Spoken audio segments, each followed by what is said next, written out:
Mga Lodi, don't skip ads po tayo. Maraming salamat sa patuloy ninyong pagsuporta. Paki-like and share naman dyan mga Lodi. At sa mga gustong mag-donate sa ating GCash or regular na load, mag-comment lang po tayo. Para patuloy tayong makapag-upload ng mga bagong kabanata. Marami pong salamat. Subaybayan natin ang kwento ng isang kabataang nangarap para sa kanyang mga mahal sa buhay. Mula sa pinakamahina tungo sa pinakamalakas. Alamin natin ang kwento ng kanyang buhay. Kabanata 1821 hanggang Kabanata 1830. Kabanata 1821. Pinayagan ni Asia si Hansen na isulat ang nilalaman ng ang kwento ng mga genes para masuri niya ito. Gusto niyang tulungan si Hansen na matuto at baguhin ang mga huling bahagi upang mapadali ang kanyang pagsasanay.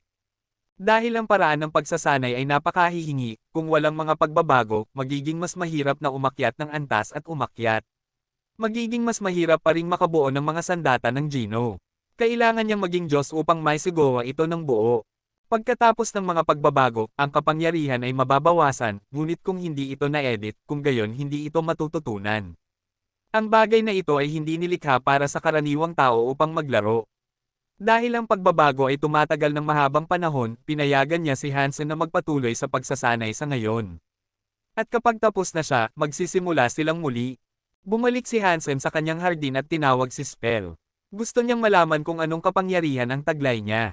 Karamihan sa lahat ay interesado siya sa dalawang revolver na hawak niya, at gusto niyang malaman kung kaya ng mga baril na magpaputok ng bala. Gumalaw si Spell sa kanyang sariling kagustuhan. Ginawa niya ito ng may mahinahon na biyaya, at habang hawak niya ang dalawang revolver, nagawa niyang lumipad ng walang kahirap-hirap at barilin ang mga bulaklak sa paligid. Ang mga revolver ay maaaring magpaputok ng bala at tamaan ang mga bulaklak. Maganda ang kanyang katumpakan. Ngunit napansin ni Hansen na ang mga bala ay hindi solid at nagkakahalaga ng enerhiya upang magpaputok. Kahit ang sariling enerhiya ni Hansen ay naubos ng mga pag-atake. Si Spell ay ang sandata ng Gino ni Hansen, kaya may katuturan na magagamit ito bilang isang sandata. Ngunit napagtanto rin niya na mas maraming kapangyarihan ang handa niyang ilagay, mas malalakas ang mga bala na mapapalabas. Ang mga bala na iyon ay walang anumang espesyal na kapangyarihan, bagaman. Marahil ito ay dahil masyadong mababa ang kanyang antas. Ang pagiging isang Viscount ay maaaring magbago ng mga bagay. Ang mga Baron ay hindi makapagpapalabas ng mga kapangyarihan mula sa malayo. Wala silang mga pag-atake sa malayo na magagamit nila, kaya't kahit papaano kung saan nag-aalala ang mga Baron, ang pagkakaroon ng spell ay isang bagay na medyo labis na kapangyarihan. Sinubukan ito ng husto ni Hansen, at napagtanto niya na maaari niyang utusan at kontrolin si Spell sa labanan. Ang kanyang mga paggalaw ay kontrolado ng mga iniisip ni Hansen. Walang pagkaantala, sa kabila ng distansya na naghihiwalay sa kanila. Hindi kailangang kontrolin ni Hansen siya sa lahat ng oras, bagaman. Sa pamamagitan lamang ng isang pag-iisip, ang spell ay maaaring ilagay sa anumang gawain, at tatapusin niya ito ng mag-isa. Para siyang isang nabubuhay na bagay, sa karamihan ng bahagi, at nagtataglay siya ng maraming katalinuhan. Para siyang isang tunay na anyo ng buhay. Kakaiba ang kwento ng mga genes, naisip ni Hansen sa kanyang sarili. Talagang nagustuhan niya si Spell, at pinahahalagahan ito ng higit sa isang tayback o anumang iba pang bagay na maaaring nakuha niya. Mas marami siyang magagawa dito. Bukod kay Asia, bagaman, walang ibang nakakaalam na mayroon siyang sandata ng Gino. Ang balita tungkol kay Asia na gumagamit ng 12 Gino fluid upang gawing sandata ng Gino si Hansen ay kumalat, bagaman. Lahat ng rebate na nakarinig nito ay hindi makapaniwala sa kanilang mga tainga. Kahit gaano kasama ang nilalang, dapat sana ay nagawa silang noble ng 1 o 2 Gino fluid. At si Hansen ay kumuha ng 12. Gaano kasama siya? Marami sa mga mataas na uri ng rebate ang naniniwala na walang saysay ang pagpapalaki kay Hansen. Kung napakahirap para sa kanya na makabuo ng isang sandata ng Gino, magiging mas mahirap ang pagiging hari at pagpino ng balahibo. Huwag mo nang abalahin ang pagpapalaki ng isang walang talento na tao tulad niya. Hindi nakakagulat na hindi inimbite ng mga elite na iyon si Hansen na sumali sa kanila. Masyado siyang masama. Hindi ko alam kung ano ang iniisip ni Reyna gamit ang 12 Gino fluid. Kahit na mayroon siyang balahibo ng Diyos, mayroon talagang mababang pagkakataon na magiging Diyos siya. Magkano ang magagastos upang maabot siya sa antas na iyon? Ang mga mapagkukunang nasayang niya ay maaaring gumawa ng 2 semi-deified na mandirigma. Lahat ng rebate ay pinag-uusapan ito. Ang ilang mga ministro at elite ay lumapit na upang kumonsalte kay Yisha na ipaalam sa kanya na dapat niyang iwanan na si Hansen ngayon. Hindi ipinaliwanag ni Yisha ang kanyang dahilan at hindi rin niya tinanggap ang kanilang payo. At sinabi niya na kapag nabuksan ang lagusan ng makitid na buwan, si Hansen ay magiging bahagi nito. Pagkatapos noon, sumabog ang mga komunidad ng rebate sa pag-uusap tungkol kay Hansen at Yisha. 12 genofluid upang maging isang Nobel Baron. Nakikita na itong walang saysay na ideya, ngunit iba ang nararamdaman ni Yisha. Gusto pa rin niyang palakihin si Hansen. Gusto pa nga niyang bigyan siya ng pangalan para sa lagusan. Mahirap tanggalin ang mga isip ng iba sa ideyang ito. Marami sa mga elite ang nag-iisip na ang pagpapalaki ni Yisha sa isang outsider at pagtanggap sa kanya bilang isang estudyante ay nangangahulugan na mayroon silang isang uri ng lihim na relasyon. Hindi pa nagsasagawa ng seremonya si Yisha nang tanggapin niya siya bilang isang estudyante. Sa biglaang pagtanggap, lahat sila ay naniniwala na alam niya kung gaano kasama siya, ngunit nagpatuloy pa rin siya. Kung hindi, bakit tatanggapin ng Reyna ang isang estudyante ng tahimik? Walang sino man ang handang hamanin ang mga hangarin ni Yisha, bagaman. Ngunit kahit na gayon, lahat ay determinadong patuloy na kamuhian si Hansen. Nanatili si Hansen sa hardin upang magsanay kasama si Spell. Hindi niya alam na pinag-uusapan siya ng mga tao sa paraang iyon. Kahit na alam niya, hindi siya mag-aalala. Maaaring mukhang bata si Hansen, ngunit nakaranas na siya ng mga karanasan sa buhay at kamatayan na kakaunti lang ang makakapantay. Naranasan niya ang lahat ng maaaring maranasan ng isang tao, matagal na ang nakalipas. Hindi siya ganap na walang pakialam, ngunit hindi rin siya mag-aaksaya ng maraming damdamin sa mga walang kabuluhang away. Tinawag siya ni Yisha at sinabihan siyang magsanay sa makitid na buwan. Kung pupunta siya, iyon ang unang pagkakataon na lalabas siya sa hardin. Bago ka pumunta sa makitid na buwan, tuturuan kita ng kasanayan sa kutsilyo. Subukang matuto ng mas maraming maaari sa mga ito. Nang sabihin niya iyon kay Hansen, kakaiba ang tunog ng kanyang boses. Hindi napansin ni Hansen, bagaman. Hindi niya napagtanto kung gaano karaming mahuhusay na batang rebate ang naghihintay sa makitid na buwan upang turuan siya ng isang aral. Ang lagusan ng espasyo ng makitid na buwan ay bubukas isang beses sa isang taon, at ang mga baron lamang ang maaaring pumasok. 10 lamang sa kanila ang maaaring pumunta sa isang pagkakataon. Bilang resulta, ang pinakamahusay na mga baron lamang ang naroroon. Upang maangkin ang isang pwesto, kailangan mong maging isang naaprubahan at formal na kinikilalang henyo. At kailangan mo ring magkaroon ng patunay upang suportahan ang anumang pag-angkin ng kahusayan. Bilang karagdagan, kailangan mong makatanggap ng imbitasyon mula sa isang matanda. Wala si Hansen, at gayon paman, nag-angkin si Yisha ng isang pwesto para sa kanya doon. Hindi masaya ang mga tao tungkol doon, at ang mga kabataang lalaki na nag-angkin ng siyam na iba pang lugar ay hindi nagustuhan siya. Ang ilan sa mga kabataan ay naghahanda upang turuan siya ng isang araw sa loob ng lagusan, dahil kapag nabuli si Hansen doon, wala nang magagawa si Yisha para iligtas siya. Kabanata 1822. Tumayo si Hansen sa hardin, pinagmamasdan ang maraming planeta na nagkakagulo sa kalangitan. Ang kalangitan sa gabi ay parang larawan na nakikita sa loob ng isang kaleidoscope. Ang Xenogeneic space ay kakaiba ang pagbaluktot ng mga dimensyon, kaya nakikita pa nga ni Hansen ang mga gusali sa ibabaw ng pinakamalapit na mga planeta. Marami sa mga planeta ay malaki. Kung hindi dahil sa Xenogeneic space, ang mga planeta ay magkakabangga at mawawasak ang lahat sa saklaw nito. Ngunit sa ilalim ng Xenogeneic space na iyon, maayos ang mga planeta. Mayroon silang sariling mga orbit at medyo organisado sila. Pagtingin sa anumang direksyon mula sa makitid na buwan, makikita mo ang maraming planeta na magkakagulo. Mayroong mga bilog, ngunit mayroon ding mga sirang. Ang ilan sa mga ito ay malapit, ang ilan sa mga ito ay malayo. Ang kanilang bilang ay hindi mabilang. At iyon ang dahilan kung bakit tinawag itong makitid na buwan. Ang mga planeta sa paligid ng makitid na buwan ay napaka-misteryoso. Mayroong 3 planeta, ang mga pangalan na kung saan ay Tianmin, Chanyu, at Chanji. Tuwing taon, kapag ang 3 planetang iyon ay bumuo ng isang tatsulok na konstelasyon, ang gitnang espasyo ay magbubunyag ng isang lagusan. At ito ang dahilan kung bakit napaka-misteryoso ng makitid na buwan. Ang mga nilalang na klase ng baron lamang ang maaaring pumasok. Kung masyadong malakas ka, ang enerhiya sa loob ay dudurugin ka, at mamamatay ka. Ang lagusan ay magpapahintulot sa 10 pasukan. Mayroong 10 bukas na pwesto para sa mga nilalang na sumali, at isang pwesto ang mauokupahan at mawawala pagkatapos ng bawat pasukan. Naglaan si Asia ng isang pwesto para makapasok si Hansen. Kung makakakuha ba ng benepisyo ay nakasalalay lamang kay Hansen. Hansen, ikaw ang aking estudyante. Tinulungan kitang maging isang noble, at kumuha ako ng isang pwesto para pumunta ka sa makitid na buwan. Ngunit mula ngayon, kung gusto mo ng higit pang tulong mula sa akin, kailangan mong patunayan sa akin na sulit ka sa pamumuhunan.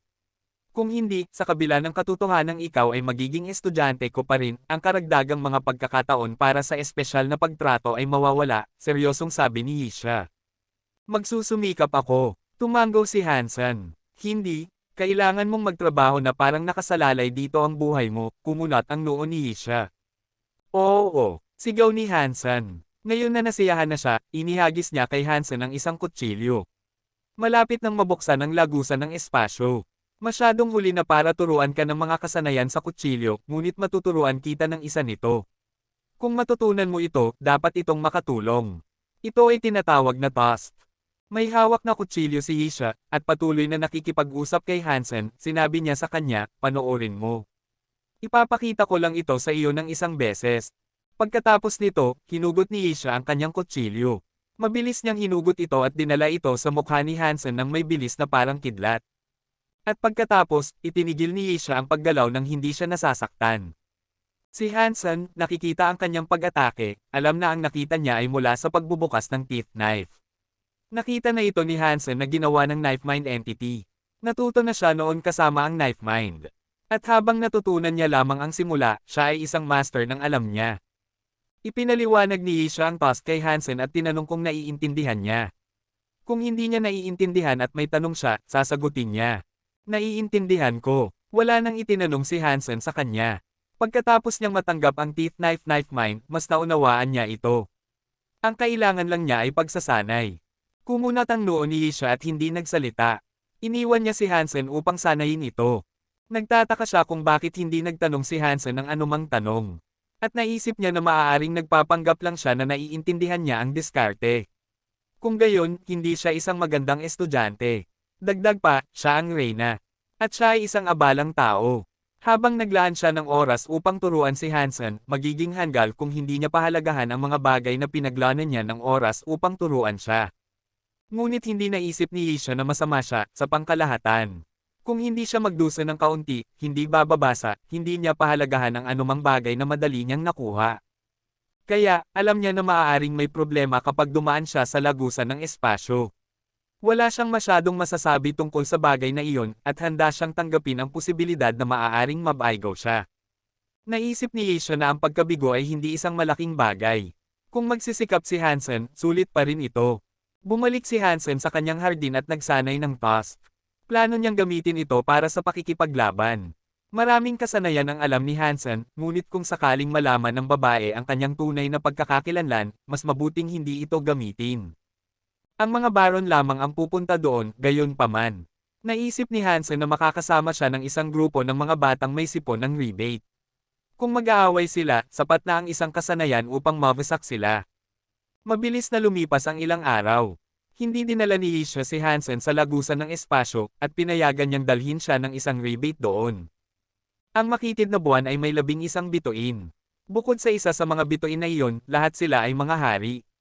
Ang Knife Queen na si Yisha ay isang half-deified king, at mayroon lamang isang iba pa na katumbas ng kanyang antas. Iyon ay ang Moonwheel King. Ang rebate ay nagkaroon ng maraming deified elite noong nakaraan, ngunit matagal na iyon. Wala sa kanila ngayon. Karamihan sa mga mas mataas na lahi ay tulad ng rebate, at may posibilidad na magkaroon lamang ng isang deified elite.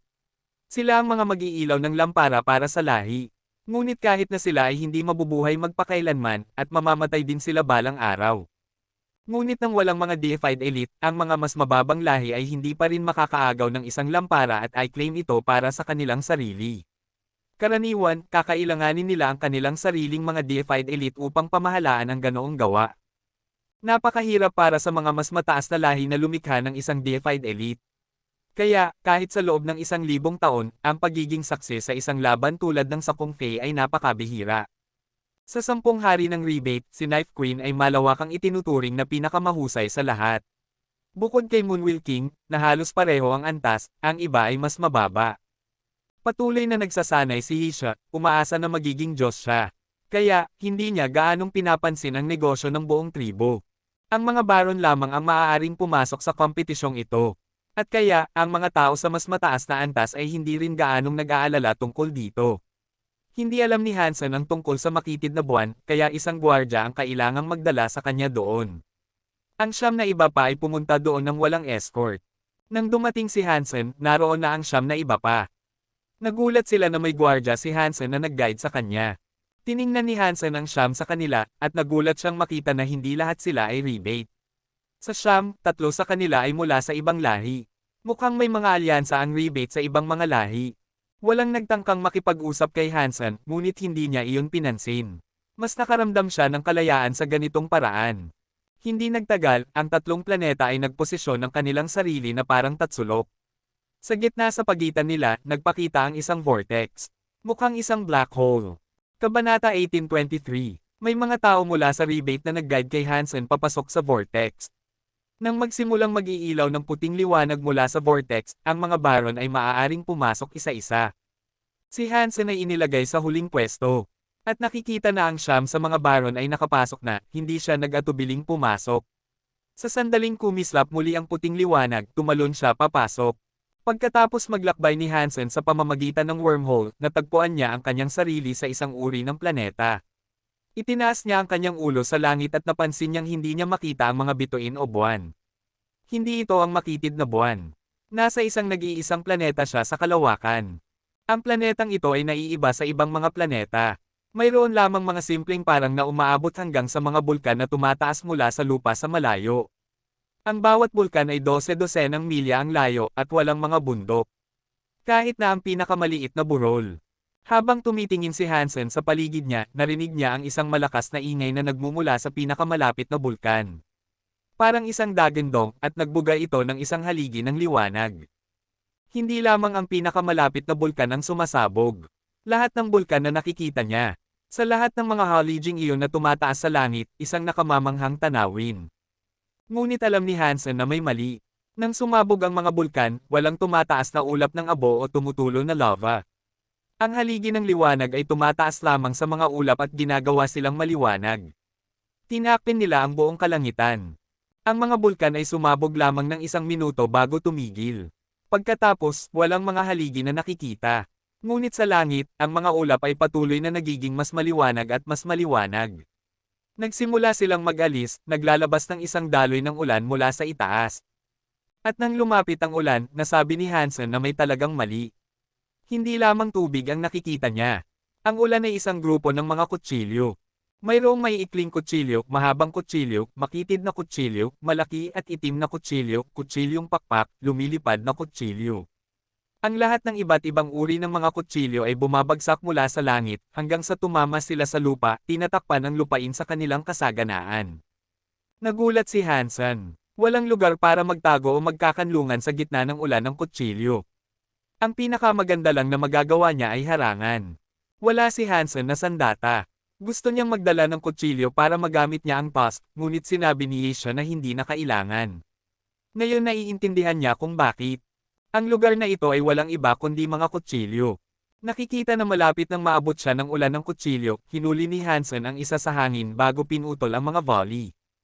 Ang ulan ng kutsilyo ay tumagal lamang ng ilang segundo. Naharang ni Hansen ang lahat ng mga kutsilyong umaatake sa kanya, at nang tumingin siya sa paligid, ang nakikita niya lang ay mga kutsilyo sa loob ng milya-milya. Para itong isang kayamanan ng kutsilyo. Tunay din ang mga kutsilyo, hindi mga ilusyon. Kumuha si Hansen ng isang pakpak na kutsilyo at isang malaking itim na kutsilyo. Ang isa sa mga ito ay gawa sa bakal, at ang isa ay gawa sa ibang metal. Masarap hawakan, at habang ginagamit ni Hansen ang mga ito upang harangan ang huling mga kutsilyong bumabagsak, nakikita niya ang mga marka na naiwan sa mga talim ng paulit-ulit na banggaan.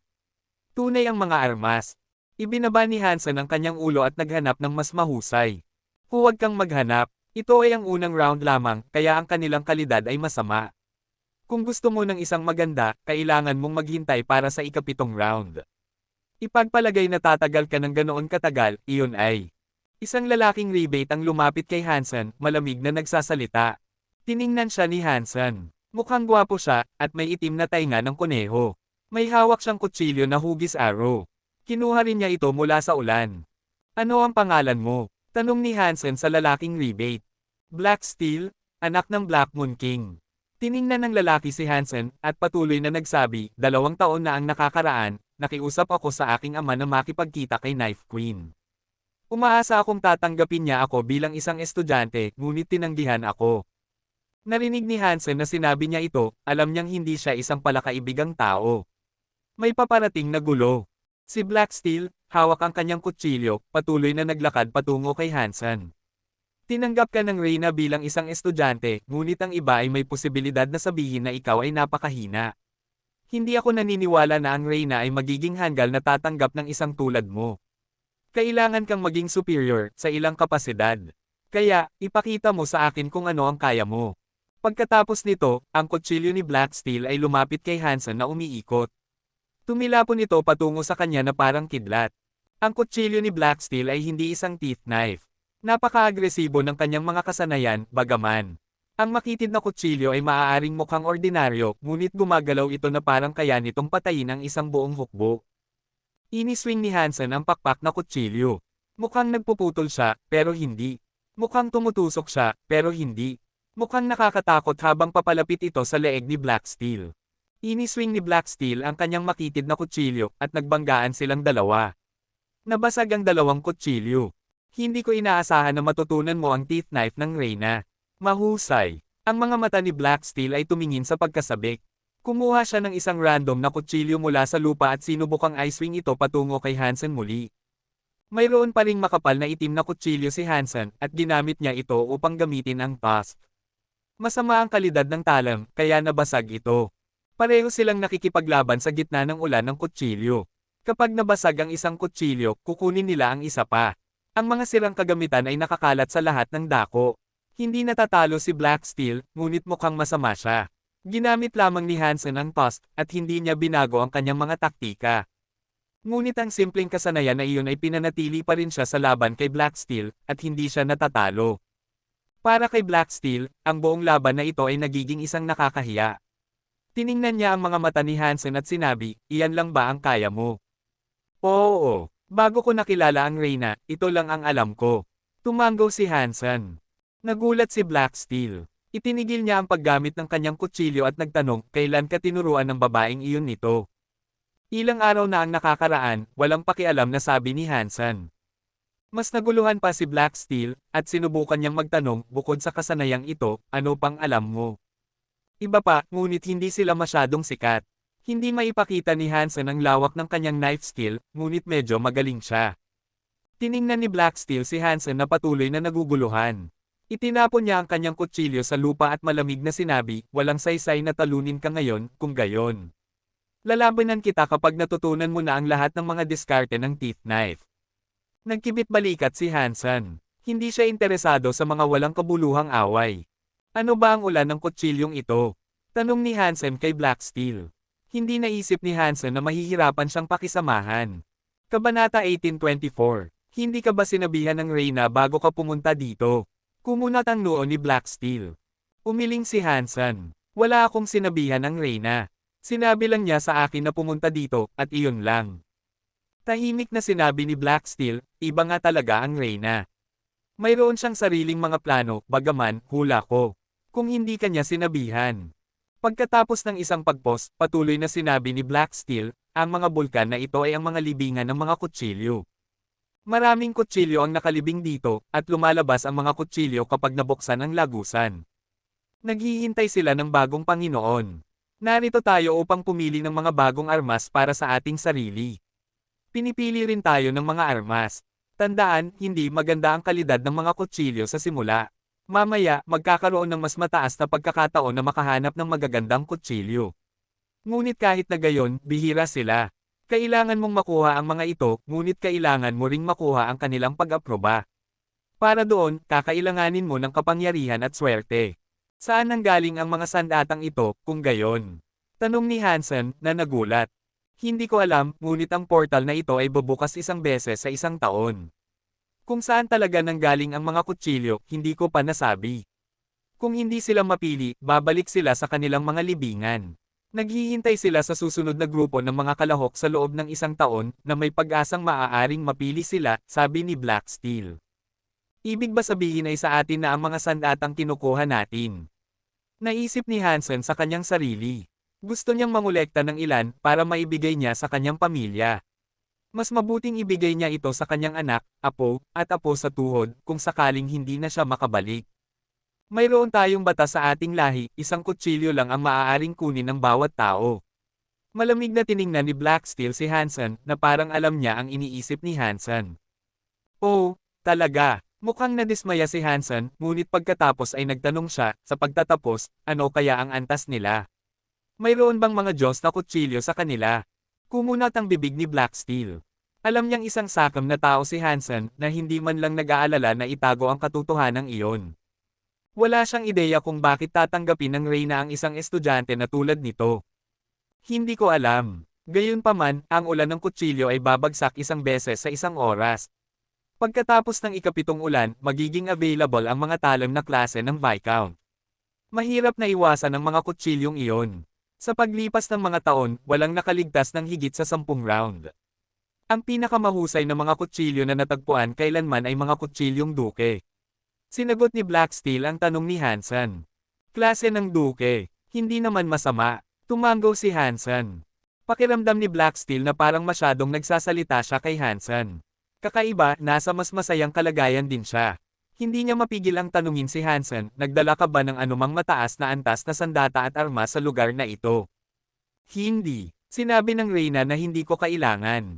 Tiningnan ni Hansen si Black Steel, at tila wala rin siyang dalang anumang bagay.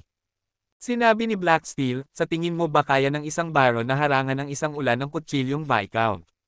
Ang ulan ng kutsilyo ay hindi katulad nito, at maaaring tumagal ng hanggang 10 minuto. Kapag bumagsak sila, dadalhin nila ang buong lakas ng pag-atake ng isang Viscount. Kung wala ang mataas na antas na sandata at armas, gaano mo kaya kakayanin ang pagharang? Tiningnan ni Hansen si Black Steel nang hindi nagsasalita. Kung gumagana ang mataas na antas na sandata at armas, pinayagan sana siya ni Yisho na dalhin ang mga ito. Ngunit hindi rin dinala ni Black Steel ang kanya, kaya dapat may dahilan para doon. Patuloy na sinabi ni Black Steel, sa totoo lang, walang saysay na dalhin ang mga ito. Ang pagdadala ng mga bagay na iyon ay makakatulong lamang sa iyo na tumagal ng kaunti. Ngunit kung magdadala ka ng ibang mga bagay upang tulungan ka, ang mga kutsilyo na gusto mo ay hindi pipiliing sumunod sa iyo. Mas gugustuhin nilang masira ang kanilang sarili kaysa payagan ang kanilang sarili na gamitin ng mga katulad mo. Kailangan mong gamitin ang iyong sariling, hilaw na kapangyarihan upang makuha ang sandata na gusto mo. Nakasalalay ito sa iyo, at sa kaunting swerte. Sa panahon ng ikapitong ulan, marahil makakahanap ako ng isang sandatang Earl. Pagkatapos nito, maaaring may Marquis at Duke. Ngunit napakabihira nila, at talagang nakasalalay iyon sa iyong swerte. Pagkatapos sabihin ito ni Black Steel, hindi na niya pinansin si Hansen. Pumunta siya patungo sa isang bulkan. Saan ka pupunta? Sinundan siya ni Hansen. Mukhang okay lang kay Black Steel ito. Naisip ni Hansen na ang pagsunod sa isang taong nakakaalam ng daan ay maaaring mas mahusay kaysa sa paglalakbay ng mag-isa. Sa ganitong paraan, tiyak na makakakuha siya ng karagdagang kaalaman. Punta tayo sa libingan ng mga kutsilyo. Maaaring may mga kutsilyo na mas mataas ang antas doon, sabi ni Black Steel habang naglalakad. Nakikita na sinusundan siya ni Hansen, huminto siya at nagtanong, bakit hindi ka naghahanap ng mag-isa? Bakit mo ako sinusundan? Matagal pa bago maabot ang ikapitong round ng ulan ng kutsilyo. Kung sasama ako sa iyo, makakakuha ako ng kaalaman mula sa iyo. Maghahanap ako ng mag-isa kapag naabot na natin ang ikapitong ulan. Tumawa si Hansen. Nagham si Black Steel at sinabi, natatakot ako na hindi ka man lang makakaligtas ng 7 round. Maaaring sinabi niya ito, ngunit walang senyales na talagang gusto ni Black Steel na tanggalin si Hansen sa kanyang presensya. Patungo siya sa bulkan. Patungo siya sa libingan ng mga kutsilyo. Magkatabi silang naglakad, at nang makarating sila sa bulkan, naghagis si Black Steel ng kutsilyo kay Hansen. Maswerte ka, ito ay isang kutsilyong baron para sa iyo. Napakabihira na mahanap ito sa unang round. Gamit ito, dapat kang makakaligtas ng ilang karagdagang round. Salamat. Iniswing ni Hansen ang kanyang kutsilyo. Ang kutsilyo ay makinis na hawakan. Hindi siya pinansin ni Black Steel at patuloy na naglakad patungo sa bulkan. Nang nasa kalahati na siya, nakahanap siya ng isa pang kutsilyong Baron. Mukhang interesado ka sa mga kutsilyo, nakakausisa na sabi ni Hansen. Ang kutsilyo ay walang nakasulat na salitang Baron. Kaya, sa gitna ng lahat ng mga kutsilyong naroon, hindi niya maibahagi ang isa sa isa. Mukhang kaya ni Blacksteel na sabihin sa pamamagitan lamang ng isang sulyap. Nangangahulugan iyon na marahil ay napakagaling niya. Sumagot si Blacksteel, nagsanay ako ng mga kasanayan sa kutsilyo mula noong bata pa ako, at ang ating pamilya ay gumagawa ng mga kutsilyo, gayon pa man. Kaya, madali kong matukoy ang kalidad. Maganda, naisip ni Hansen. Pagkatapos ay sinabi niya, kung ganoon ka kagaling, bakit hindi tayo magtulungan? Pumili ka ng kutsilyo para sa akin. Naisip ni Hansen na masyadong maraming armas dahil nasa lahat sila. Ang paghahanap ng isang may mataas na kalidad ay parang paghahanap ng karayom sa isang tumpok ng dayami. Sa isang propesyonal, magiging mas maayos ang mga bagay. Inikat ni Blacksteel ang kanyang mga mata at sinabi, tinutulungan kitang pumili at ano ang gagawin mo. Harangan ko ang ilan sa ulan ng kutsilyo para sa iyo, sabi ni Hansen. Itinaas ni Blacksteel ang kanyang mga labi at hindi siya pinansin. Umupo siya sa isang bato at inilagay ang kutsilyo sa kanyang binti. Pumikit siya at naghintay na magsimula ang susunod na round. Kabanata 1825. Little Black, ikaw ba ay isang rebate? At ang iyong ama ay isang hari? Paano ka hindi nakakaalam ng teeth knife? Mayroon pang ilang sandali bago dumating ang susunod na ulan ng kutsilyo, kaya sinubukan ni Hansen na kausapin si Blacksteel. Nakarinig si Blacksteel na tinawag siyang Little Black, kumunat ang kanyang mata. Pinigilan niya ang pagnanais na patayin si Hansen at simpleng pumikit. Alam kong ikaw ay isang mapaglarong uri. Taya ko, gusto mong manligaw sa mga babae o kaya, para laktawan ang mga taon na magpapahintulot sa iyong matuto ng teeth knife. Curious si Hansen. Ang teeth knife ay napakasigla, kaya bakit natutunan ito ni Roxfall Duque, samantalang hindi naman natutunan ni Blacksteel? Kumunat ang mga talukap ng mata ni Blacksteel. Tiningnan niya si Hansen at sinabi, sa tingin mo ba lahat ay kasing swerte mo? Ang teeth knife ay isang kasanayan ng rebate, ngunit hindi lahat ay may kakayahang magsanay nito. 6 na tao lamang ang nakakaalam nito ngayon, at ang Reyna lamang ang may kakayahang magmaster nito. Gusto kong matuto mula sa kanya, ngunit hindi niya iniisip na kaya kong matutunan ito. Pwede kang maghanap ng 5 iba pa, sabi ni Hansen. Nagham si Blacksteel at sinabi, gusto kong matuto mula sa pinakamahusay. Kung hindi ko ito matutunan mula sa kanya, hindi ko ito tatanggapin mula sa sinumang mas mababa. Inirekomenda ng Reyna na matuto ako ng ibang kasanayan, gayon pa man, kaya hindi ko kailangan ang teeth knife. Ano ang kasanayan na tinututunan mo, kung gayon? Tanong ni Hansen. Malamig na sinabi ni Blacksteel, cut steel knife. Parang malakas iyon. Iyan ba ang kasanayan na ginagamit mo? Nanlaki ang mga mata ni Hansen. Mukhang nagulat siya. Nakita ni Blacksteel na nagpapanggap lamang si Hansen na nagulat para makakuha ng karagdagang impormasyon, at naramdaman niyang paulit-ulit na kumikislap ang kanyang sariling mga talukap ng mata. Tumayo siya at nagtuon sa pagpunta sa tuktok ng bundok. Little Black, saan ka pupunta? Tanong ni Hansen habang sumusunod. Mayroon akong hangarin na mamatay. Kung natatakot kang mamatay, inirerekomenda kong huwag ka nang lumapit pa. Kapag sumabog ang libingan, mapapatay ka, malamig na sinabi ni Blacksteel. Pagkatapos, nagpatuloy siya sa pag-akyat sa tuktok. Hindi naniniwala si Hansen na mamamatay si Blacksteel, at masaya siyang sa wakas ay nakilala niya ang isang taong may magandang ugali. Hindi niya hahayaang umalis siya ng ganoon kadali. Kaya, sinundan siya ni Hansen hanggang sa tuktok. Parang isang tunay na bulkan doon. Nang tumingin si Hansen pababa, parang isang meat grinder sa ilalim niya, na may dagat ng mga kutsilyo na nakapatong lahat. Nakahanay sila na parang mga layer ng ngipin sa loob ng bibig ng isang halimaw. Nakakatakot itong makita. Sa ibaba, mayroong isang pulang katas. Malamang na lava iyon. Mukhang lumalabas ang mga armas mula sa likido. Little Black, makakahanap ba tayo ng armas sa gitna ng mga iyon? Magkakasama ang mga armas, tama. Kaya, mas madaling mahanap ang mga magaganda. Hindi maalis ni Hansen ang kanyang mga mata sa libingan ng mga kutsilyo. Malamig na sinabi ni Blacksteel, kung hindi ka natatakot na mamatay, maaari kang subukan. Naisip ni Hansen na mas mahalaga ang kanyang buhay. Hindi siya pamilyar sa lugar na ito, kaya mas mabuting huwag ipagsapalaran ang lahat sa pamamagitan ng pagsubok na maglakbay papasok. Habang iniisip ito ni Hansen, bumababa na pala si Blacksteel.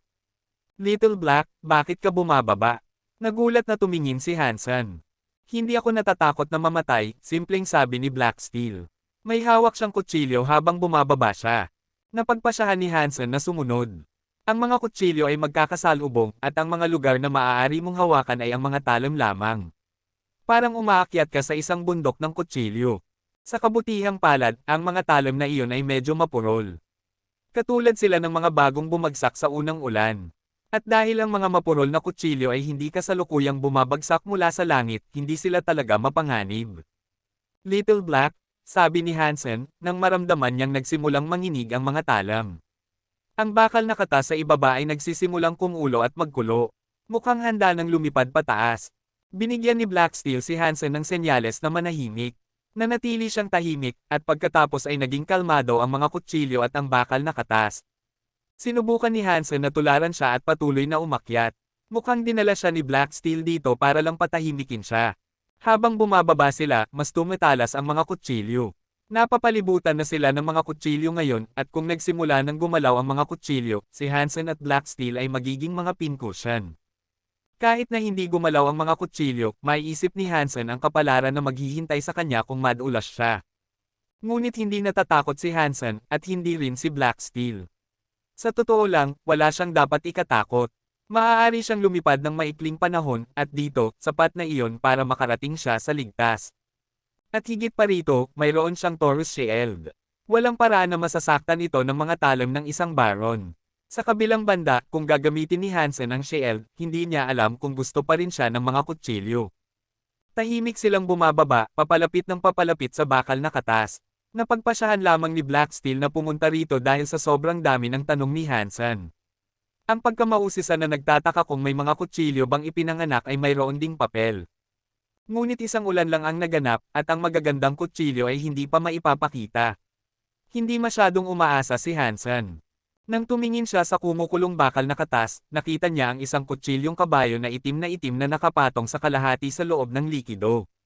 Sobrang init ng hangin na malapit sa likidong bakal, ngunit ang tanawin ay nagbigay pa rin ng panginginig kay Hansen. Naisip ni Hansen, maganda ang kutsilyo na iyon. Ang kutsilyo ay nasa loob ng bakal na katas. Sinubukan ni Hansen na abutin ito, ngunit kulang siya ng 2 haba ng braso. Hindi niya nagawang gumalaw ng biglaan. Kung masyadong ilipat niya ang kanyang timbang, tiyak na magagalaw ang mga kutsilyo, at maaaring mas mabilis pang sumabog ang libingan. Kahit na ang kanilang mga katawan ay gawa sa bakal, sila ay hihiwa-hiwain at gagawing alikabok. Kumunat ang noo ni Black Steel. Naisip niyang ang kutsilyong kabayo ay isang sandatang klase ng Viscount. Kung makuha niya ito ngayon, makakatulong ito sa kanya na maabot ang ika-7 round. Mahirap maghanap ng sandata na tulad nito bago ang ika-7 ulan. Ang kutsilyong iyon ay maaaring dalhin siya hanggang sa ika-10 round. Kung susuko siya ngayon at maghintay hanggang sa pagsabog, ang kutsilyo ay maaaring mapunta sa isang random na lokasyon na ilang daang milya ang layo. Mahirap hanapin ito. Ngunit walang paraan na maabot niya ito. Habang sumusuko si Black Steel, bumaba si Hansen sa tabi niya at nakakuha ng kanyang atensyon, pagkatapos ay hinawakan ang kanyang braso. Naintindihan ni Black Steel ang ibig niyang sabihin. Gusto ni Hansen na iangat siya at hayaan siyang abutin ang kutsilyo. Kabanata 1826. Hindi nagatubili si Black Steel. Hinawakan niya ang kamay ni Hansen at ibinaba ang sarili. Hinawakan ni Hansen ang pinakamalapit na talim at hinayaan niyang dahan-daang bumaba si Black Steel. Napakamalapit na ang mga daliri ni Black Steel sa gantimpala na gusto niya, ang kutsilyong kabayo. Tumulo ang pawi sa kanyang noo, alam niyang nagagawa niya ang isang mapanganib na hakbang. Kung may nagawa silang magpapasabog sa libingan, mamamatay sila kaagad. Ngunit hindi nanginginig ang mga kamay ni Black Steel. Lumapit siya sa kutsilyong kabayo na nakapatong pa rin sa kalahati sa loob ng katas. At maingat na hinugot niya ang kutsilyo. Gumalaw siya ng may katumpakan, dahan-daang hinugot ang kutsilyo upang maiwasan ang paglikha ng mga alon. Tumagal ng 1 minuto para tuluyang makuha ito. Bigla, tumulo ang isang patak ng pawis mula sa mukha ni Black Steel. Bumagsak ito sa bakal na katas, at pagkatapos ay, shock. Umalinggaso ang puting usok. Kumulo ang bakal na katas. Ang mga kutsilyo ay nagsimulang magingay at manginig.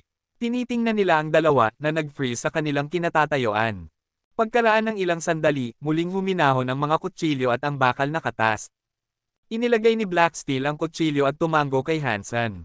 Kinilala ni Hansen ang senyales ni Black Steel at pagkatapos ay dahan-daang hinayla siya pataas. Dinala niya siya pabalik sa dingding ng mga kutsilyo na kanilang binabaan.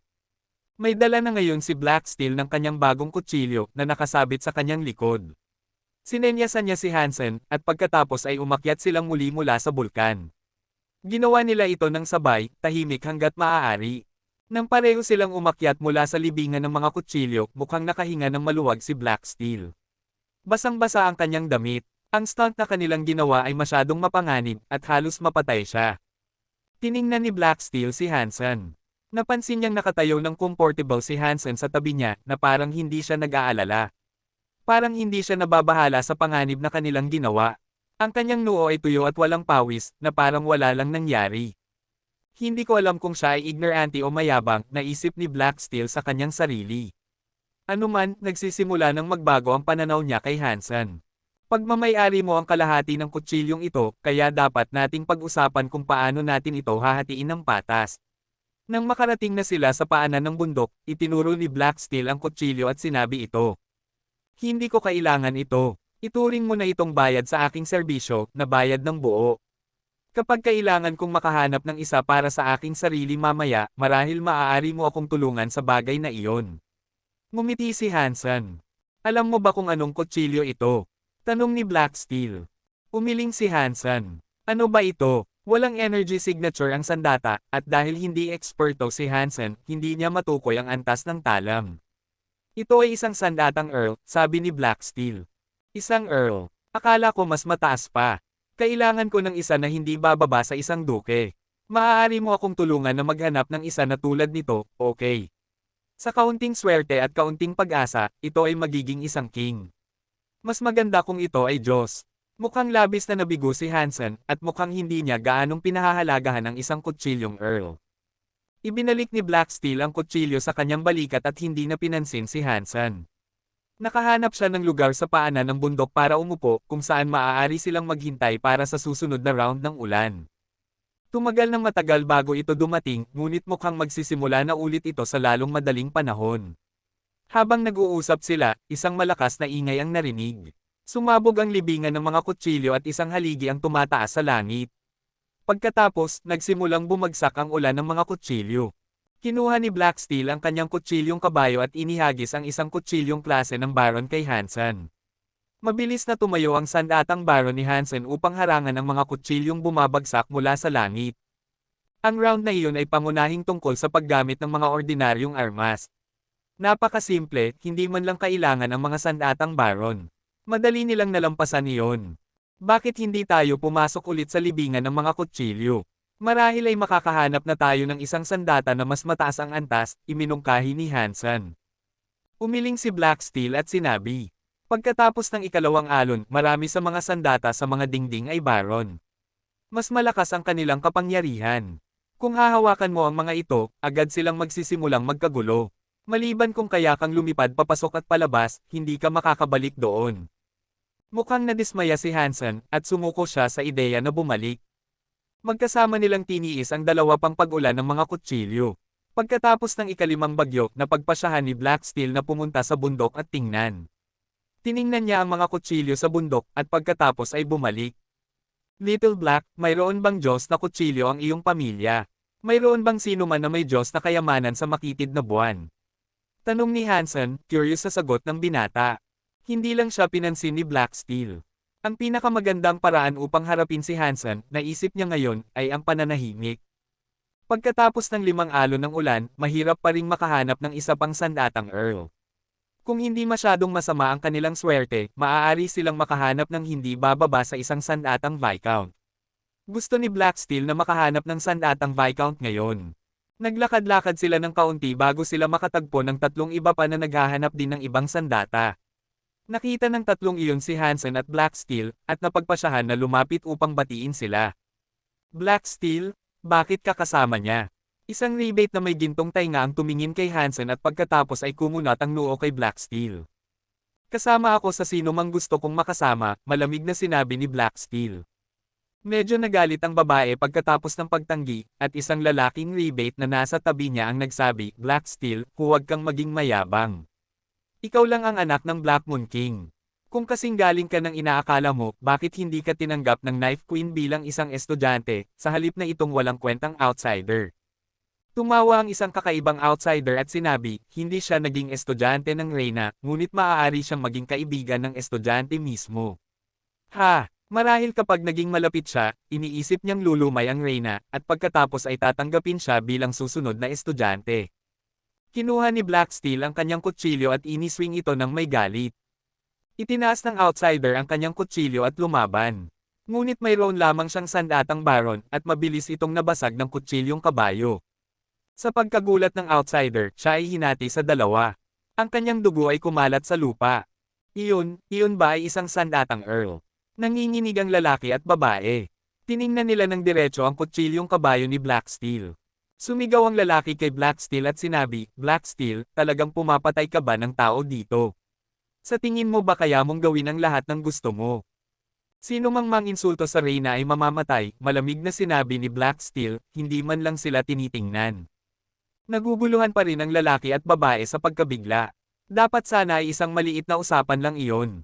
Kung malalaman ng publiko ang pangyayaring ito ay isang hangarin na mamatay. Ngunit kung malalaman ng mga tao na ang outsider ang nanginsulto sa Reyna, iisipin nilang gumawa ng magandang pagpatay si Black Steel. Ha! Nagham ang lalaki at hindi nagsalita. Tiningnan niya si Hansen at sinabi, ang estudyante na tinanggap ng Reyna ay dapat na disente. Gusto kong matuto mula sa iyo. Hindi na naglakas loob na asarin si Black Steel na may sandatang earl. Kaya, ilalabas niya ang kanyang galit kay Hansen. Pagmamayari mo ang kalahati ng kutsilyong ito, sabi ni Black Steel, bago ihagis ang kutsilyong kabayo kay Hansen. Nagalit ang lalaki dahil dito, at sinabi niya, Black Steel. Ikaw. Ibinalik ni Hansen ang kutsilyo kay Black Steel at ngumiti. Ako ang estudyante ng Knife Queen. Ang paggamit nito ay mang-aapi, kaya sa halip, gagamitin ko ito. Pagkatapos nito, kumuha si Hansen ng isang random na kutsilyo mula sa lupa.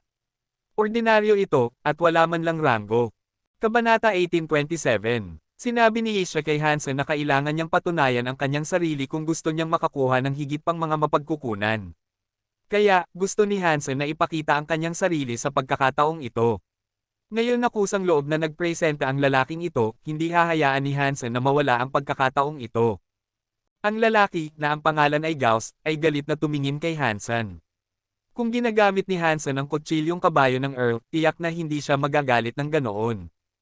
Ngunit hindi ginagamit ni Hansen ang kutsilyong kabayo, at hindi rin niya ginagamit ang kutsilyong dala niya. Kumuha lang siya ng random na talon mula sa lupa. Nakakainsulto ito, at lalong nagapoy sa galit ni Gauss. Gusto kong makita kung gaano kakahambog. Kinuha ni Gauss ang kanyang sariling kutsilyong pirata. Medyo makintab lang ito. Iyon ay isang sandatang Viscount. Nahanap niya ito pagkatapos ng ika-4 na ulan. Isang baron lang siya, bagaman, at hindi niya magagamit ang lahat ng kapangyarihan nito. Gayunpaman, ang kutsilyo mismo ay may malaking talas. Dahil gumagamit ngayon si Hansen ng isang walang ranggong kutsilyo, malamang na maduraj at masira ito kung magbanggaan ang dalawang kutsilyo. Ngunit hindi talaga nag-aalala si Hansen. Iniswing niya ang kanyang kutsilyo at naisip na napakaganda nito para sa kung ano ito. Matatag itong hawakan, at tiyak na ito ang uri ng kutsilyo na gagamitin mo para sa pagpuputol. Bakit ka nakatayo dyan? Akala ko tuturuan mo ako ng isang leksyon. Halika na, sabi ni Hansen kay Gauss. Mukhang malungkot ang mukha ni Gauss. Nang hindi nagsasalita, lumapit siya at sinubukang atakihin si Hansen.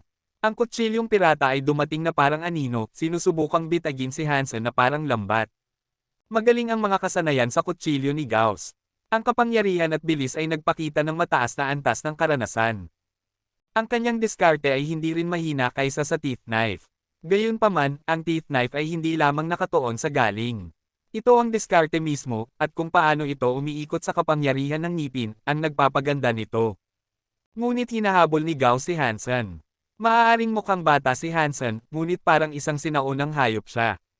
Ang kasanayan at karanasan ni Hansen ay hindi maihahambing sa naranasan ni Gauss sa kanyang buhay. Ang nakakatakot ay pareho silang mga baron, ngunit mas mataas ang fitness ni Hansen kaysa kay Gauss o sa ibang baron. Maaaring mayroon silang ilang mga tao na kasing lakas ni Hansen, ngunit hindi sila kabilang sa rebate. Walang baron ng rebate ang may ganoong antas ng kapangyarihan. Nakikita ang lambat ng kutsilyo ni Gauss na bumabagsak sa kanya, lumapit si Hansen. Itinaas niya ang kanyang kutsilyo at hinayaan na mahulog ang lambat dito. Nagulat si Gauss. Ang kanyang kasanayan ay tinawag na shadow knife, at sa halip na lumikha ng isang tunay na lambat, gumagawa ito ng mga ilusyon. Maraming anino ang bumagsak mula sa langit, ngunit ang isa sa mga ito ay magiging nakamamatay. Ang mga normal na tao ay hindi makakaiba kung alin ang tunay na anino at alin ang pekeng, kaya karamihan ay umatras at susubukang magharang. Ito ang unang pagkakataon na nakita niya ang isang taong handang harapin ito kung saan sila nakatayo. Kakailanganin mo ng maraming kumpiyansa para manatili sa iyong posisyon. At lahat ng anino na nabangga ni Hansen ay mga ilusyon din. Sa paano man, naiwasan niya ang tunay na kutsilyo. Paano niya nalaman kung nasaan ang aking tunay na talim? Nagulat si Gauss. Iginalaw niya ang kanyang katawan na may hangarin na sumalakay muli.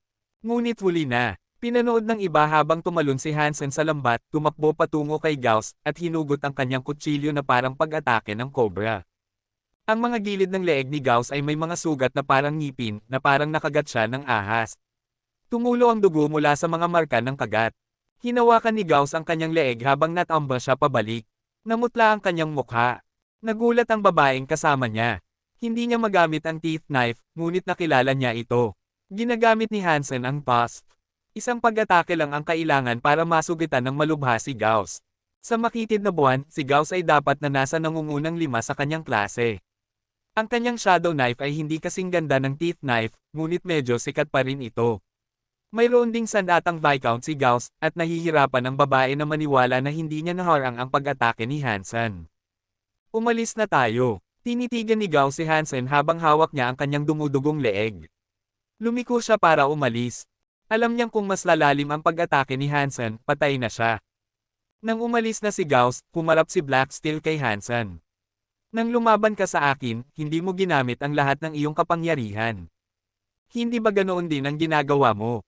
Ngumiti si Hansen at ibinaba ang kutsilyo sa lupa. Patuloy niyang sinabi, "Tara na. Tingnan natin kung makakahanap tayo ng mas magandang kutsilyo." Ang ulan ng kutsilyo mismo ay mas mahirap harapin kaysa sa mga taong iyon. Magiging kakilakilabot kung hindi ako makakuha ng maganda. Oh, at kung kaya mo, pwede mo ba akong turuan kung paano makilala ang mga kutsilyo?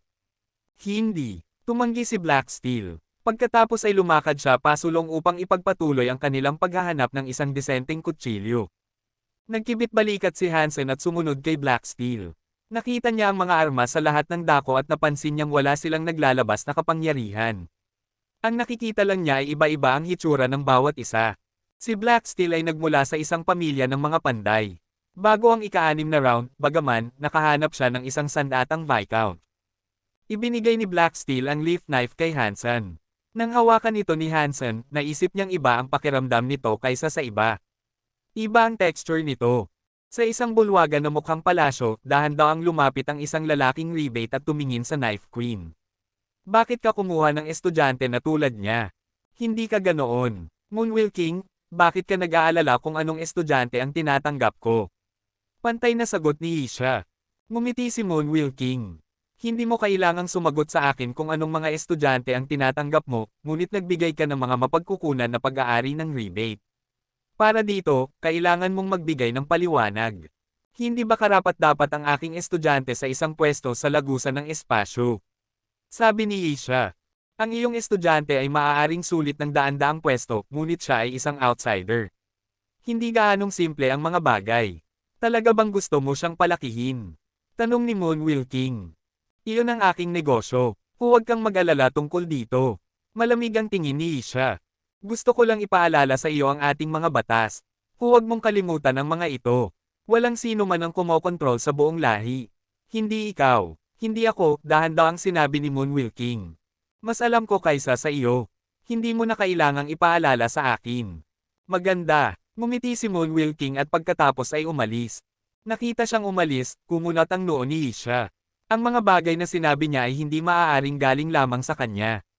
Ang ibang mga hari ay dapat na nagbubulong sa kanyang tainga, kung hindi, hindi siya mag-aaksaya ng oras na pumunta. Hansen, nakasalalay na ito sa iyo ngayon, at kung gaano kakalayo. Bumantong hininga si Isha. Kahit ngayon, hindi pa rin sigurado si Isha kung dapat ba siyang mag-commit sa pag-develop kay Hansen. Kabanata 1828, sinimulan ni Isha ang pagsisiyasat sa ang kwento ng mga jeans. Mahirap baguhin ang isang bagay na napakakomplikado, at maaaring magdulot pa ng mapanganib na mga resulta. Ngunit kung walang mga pagbabago na ginawa dito, magiging napakahirap na matutunan ito. Madaling palakihin si Hansen hanggang sa antas ng duke, at ang gastos ng mga mapagkukunan ay hindi magiging masyadong mataas. Ngunit ginawa ng ang kwento ng mga genes ang mga bagay na mas komplikado kaysa sa inaasahan niya. At ang pagpapalaki kay Hansen hanggang sa duke ay mas mahal kaysa sa inaasahan niya. Walang tao sa paligid, maliban sa ilang mga gwardya sa labas ng pasukan ng lagusan. Ngunit maraming tao sa makitid na buwan ang nagmamasid sa exit at kasama na roon ang mga hari. Gusto nilang malaman ang higit pa tungkol sa estudyante na tinanggap ng Knife Queen. Gusto nilang malaman kung ano ang nagpapaganda sa kanya kaya't ang Reyna mismo ang magpapalaki sa kanya. Iba sila sa karaniwang rebate. Hindi sila naniniwala na gugugulin ng Knife Queen ang napakaraming oras at mapagkukunan sa isang random na nob. Hula nila, gusto ng Knife Queen ang balahibo ng Diyos ni Hansen. At kahit na ang isang balahibo ng Diyos ay hindi makakapagpa-Diyos sa iyo, mayroon itong mga gen ng Diyos. Maaari pa rin itong makatulong sa semi-deification ng isang elite. Tignan mo ang oras, halos lalabas na sila ngayon. Sa loob ng hardin, isang rebate king ang tumitingin sa exit, nagsasalita sa kanyang sarili. Biglang kumislap ang itim na vortex, at may lumabas. Nagulat ang mga rebate na nagmamasid sa exit, nakikita ang taong ito. Bakit si Gauss? Nagulat ang lahat. Sa 10 baron na pumasok, dapat sana ay mas mataas ang pwesto ni Gauss. Maaari siyang nasa nangungunang 5, o kahit na nasa nangungunang 3. Ngunit para sa isang taong tulad niya na maging unang lumabas, isang malaking sorpresa iyon. Tiningnan ng lahat ang sandatang kinuha ni Gauss. Ito ay ang kutsilyong pirata. Ang kapangyarihan nito ay pinakawalan ng lumabas ito sa lagusan. At nakita ng mga noble na ito ay isang sandatang Viscount. Isang Viscount lang. Maraming tao ang nabigo sa pagganap ni Gauss. Lalo na ang nagrekomenda sa kanya. Nasugatan ka, kailangan mong magamot. Nakita ng mga gwardya ang mga sugat sa leeg ni Gauss. Marami sa mga elite ang nakaramdam na parang may mali. Dapat nang mangyari ang ikapitong ulan ng kutsilyo ngayon. May sandatang Viscount si Gauss, at maaari siyang tumagal ng 2 pang round. Dapat may dahilan kung bakit siya lumabas ngayon. Tiningnan ng lahat ang mga sugat ni Gauss, at nang makita nila ito, lahat sila ay nagulat. Malinaw na ang mga hiwa ay ginawa ng teeth knife. Hindi sila nahawahan ng kapangyarihan ng teeth, ngunit masasabi mong ginawa ito ng bahagi ng tusk ng teeth knife. Nasugatan si Gauss ni Hansen. Nagulat ang lahat. Sa 10 baron sa loob, malamang na si Hansen lang ang nakakaalam tungkol sa teeth knife. Si Hansen lang ang maaaring nakasakit sa kanya. Isang hari na nakaupo sa bulwagan, pinagmamasdan ng lagusan, ay kakaiba ang tingin sa eksena. Mukhang hindi simple ang mga outsider na estudyante. Kung mas malalim ang pag-atake niya, patay na si Gauss. Walang baron ang dapat magkaroon ng kontrol at kasanayan na maging ganoon katumpak. Gaano katagal mo na siyang tinuturuan? Kumunat ang noo ni Moonwheel King. Kahit si Asia ay nagulat, nakikita ang mga sugat sa leeg ni Gauss. Isang beses lang niya tinuruan si Hansen, sa loob ng ilang araw. Ginamit ni Hansen ang tusk upang talunin si Gauss, ngunit sa parehong oras ay iniligtas ang kanyang buhay. Mas magaling ang kanyang estudyante kaysa sa inaakala niya. Ilang araw lang, at kayanan niyang gawin ito. Talaga bang ganoon siya katalentado? Naisip ni Asia sa kanyang sarili. Habang lumilipis ang oras, mas marami pang mga baron ang lumalabas. Wala si Hansen sa mga lumabas. Ika-10 ulan na at hindi pa rin sila lumalabas. Kumunat ang noo ni Moonwheel King. Hindi lang si Moonwheel King ang nagulat. Nagulat din ang ibang mga hari at noble na makita na hindi pa rin lumalabas si Hansen. Kung hindi siya namatay doon, kawili-wiling isipin ang mga posibilidad kung bakit hindi pa siya nakabalik. Pasensya na Dark Moon King. Nabigo kita. Sa bulwagan, yumukod si Gauss sa harap ng isang hari at mukhang nahiya. Sinaktan ka ni Hansen. Malamig na sinabi ng Dark Moon King. Oo, hindi naglakas loob na magsinungaling si Gauss. Sabihin mo sa akin kung ano ang nangyari, at huwag kang maglakaw ng isang detalye. Huwag kang magsinungaling, sabi ng Dark Moon King. Mukhang medyo kalmado siya. Nanginginig ang katawan ni Gauss habang ipinaliwanag niya ang nangyari. Kumunat ang noo ng Dark Moon King nang marinig ang kwento. Isang suntok lang. Talagang inilagay ng Knife Queen ang lahat sa outsider na iyon. Ang mga chismis tungkol kay Black Steel na pumatay sa isang outsider ay nagsimulang kumalat, ngunit walang nagsalita tungkol dito. Kahit ang mga matatanda na nagrekomenda sa outsider ay hindi nagkomento tungkol dito. May sinabi siyang hindi dapat niyang sabihin, at pinatay siya ni Black Steel dahil dito. Nararapat lang sa kanya iyon. Kung narinig ng Knife Queen ang sinabi niya, mas masama ang kapalaran niya.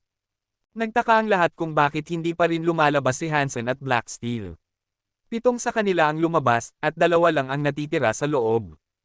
Kung hindi pa sila lumalabas, nangangahulugan iyon na nakayanan nilang makaligtas sa ika-11 round. Kung maswerte sila, makakahanap sila ng sandatang duke. Ngumiti si Isha. Ang pagganap ni Hansen ay lumampas sa kanyang mapagpakumbabang mga inaasahan. Dahil sa pagganap ni Hansen, kung gusto niyang mamuhunan sa kanya, tiyak na bababa ang presyon sa kanyang desisyon. Masaya rin ang Black Moon King na patuloy pa ring naglalakbay si Black Stick. Ngunit iba ang nararamdaman ng ibang mga hari at matatanda. Walang nakakaalam kung ano ang iniisip nila tungkol dito. Sa libingan ng mga kutsilyo, umaakyat ng bundok si Hansen at Black Steel. Naghahanap sila ng mas mataas na antas na armas. Mukhang masaya si Black Steel habang tumatakbo siya patungo sa isang kutsilyo na nakita niya. Kabanata 1829. Pagkatapos ng ika-11 ulan ng kutsilyo, napakaraming kutsilyo sa lupa. Nasa lahat sila, at halos walang lugar para tumapak. Tumapak ang mga paa ni Hansen sa mga hawakan, at nakatayo si Black Steel sa harap ng isang kutsilyo. Naisip ni Hansen na medyo normal ang hitsura ng kutsilyo. Ngunit nagulat si Black Steel. Maingat niyang hinugot ito at hinawakan ng 2 kamay. Masaya niyang sinabi, isang sandatang duke ito. Hindi naman mukhang ganoon. Nakita ni Hansen ang madilim na liwanag ng talam at hindi siya gaanong interesado dito. Nasa libingan ng mga kutsilyo tayo. Natutulog pa rin ito, tandaan mo, ang kapangyarihan ay pinipigilan. Kapag umalis ka na sa lugar na ito, makikita mo kung gaano kaganda ito. Pagkatapos nito, ibinigay ni Black Steel ang kutsilyo kay Hansen. Ang kutsilyo na gusto mong mahanap ko para sa iyo ay ito. Ngayon, wala na tayong utang sa isa't isa. Ayaw mo ba nito? Iwinagayway ni Hansen ang kutsilyo ng kaunti. Masarap itong hawakan, ngunit hindi pa rin lubos na nasiyahan si Hansen. Marami pang oras, kaya may pagkakataon na makahanap ako ng iba. Patuloy na naglakad si Black Steel.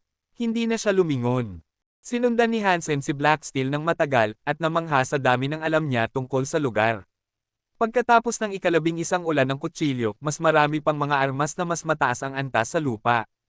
Ngunit ang paghahanap ng isang bagay na klase ng duke ay hindi pa rin isang simpleng gawain. Bukod sa kakayahang makita ang isa, kakailanganin mo ng higit pa sa kaunting swerte.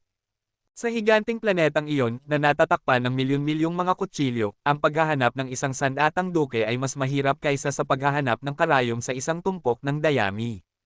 Mayroong mas maraming mga kutsilyo na mas mataas ang antas, ngunit ang mga ordinaryo ay patuloy na umuulan ng walang bilang. Gayunpaman, hindi nagbago ang ratio ng magagandang kutsilyo at masamang kutsilyo. Mas marami lang sila pareho. Random na binigyan ni Black Steel si Hansen ng kutsilyong duke na nagulat kay Hansen. Malawak ang lupain. Si Hansen at Black Steel ay parang 2 langgam, lumulutang sa isang matalim na dagat. Nasa lahat ang mga kutsilyo, at ang paningin sa mga ito ay nagpapapangit sa mga mata ni Hansen. Nangako si Hansen na hindi pa siya nakakakita ng napakaraming kutsilyo sa kanyang buhay. Lumipas ang panahon, at hindi nakahanap si Black Steel ng ibang kutsilyong duke. Hindi rin siya nakakahanap ng isang marquise. Mukhang naubos na ang kanilang swerte sa kutsilyong duke. Boom! Nagsimulang manginig ang lupa habang ang bulkan ng mga kutsilyo ay nagsimulang magingay at manginig muli. Ang haligi ay tumataas sa langit at nag-iilaw sa mga ulap. Para bang isang dagat ng lava ang langit. Muli, sigaw ni Hansen kay Black Steel. Kinuha niya ang Duke Scimitar at tumingin sa mapulang mga ulap. Itinaas ni Black Steel ang kanyang ulo at tumayo ng tuwid. May hawak na siyang 2 kutsilyo ngayon. Ang isa ay ang kutsilyong kabayo, at ang isa ay isang mixing kutsilyo. Ang huli ay isang sandatang Earl. Boom! Kumulo at dumagundong ang lava sa langit na parang kulog. Bumagsak ang mga kutsilyo, tumutulo sa bakal na katas ng kanilang pinagmulan.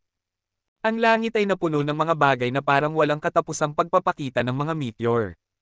Mukhang malungkot si Hansen. Lahat sila ay mga sandatang Viscount, at bumibili sila habang bumababa sila sa lupa ng buong lakas. May hawak na sandatang duke si Hansen, ngunit ang kapangyarihan nito ay natutulog. Kailangan niya ang kanyang kapangyarihan upang maisaaktibo ito. Ngunit dahil siya ay isang baron, may limitasyon sa kaya niyang gawin. Kaya, ang kailangan lang niyang pagkatiwalaan ay ang talas ng talam mismo. Sa ikalabing isang ulan, nakita ni Hansen kung gaano kalakas ang isang tayback ng Viscount. Siya at si Blacksteel ay halos hindi nakakapit at nakaligtas. Gayunpaman, mas nakakatakot ang ulan ng kutsilyong ito kaysa sa ikalabing isa, tiyak na iyon. Pang! Pang! Pang! Pang! Lahat ng kutsilyo ay bumagsak na parang isang barrage ng walang katapusang mga missile. Winasak nila ang lupa, habang ang hindi mabilang na mga kutsilyo ay nabasag. Marami ang nasira, nagkalat sa paligid ni Hansen. Marami siyang natanggap na hiwa na nagpapatunay na hindi sila mapipigilan ng kanyang sandata ng Baron. Ngunit mas masama ang lagay ni Blacksteel. May kapangyarihan ng dugo ng mutant si Hansen kaya hindi dumudugo ang kanyang mga sugat. Kung masugatan niya ang kanyang balat, maaari pa rin siyang magpatuloy. Ngunit dumudugo si Blacksteel at nabasa siya ng maraming hiwa na tumatakip sa kanyang katawan. Umuulan ang mga kutsilyo na parang pagbomba. Mas nakakatakot kaysa sa blitz. Hindi bababa sa paminsan-minsan ay nagbibigay ng puwang o pagkakataon ng mga pagbomba para huminga, ang mga kutsilyong ito ay hindi titigil kahit isang sandali. Matulis ang kutsilyong duke ni Hansen, ngunit ang pagtama sa mga kutsilyong iyon ay nagpapalabo sa kanyang braso. Dahan-dahang nagsimulang mag-crack ang kanyang mga kamay. Ang ulan ng kutsilyo, pagkatapos tumagal ng 10 minuto, ay walang senyales ng pagtigil. Magkatabi na nakikipaglaban si Hansen at Blacksteel sa mga kutsilyo.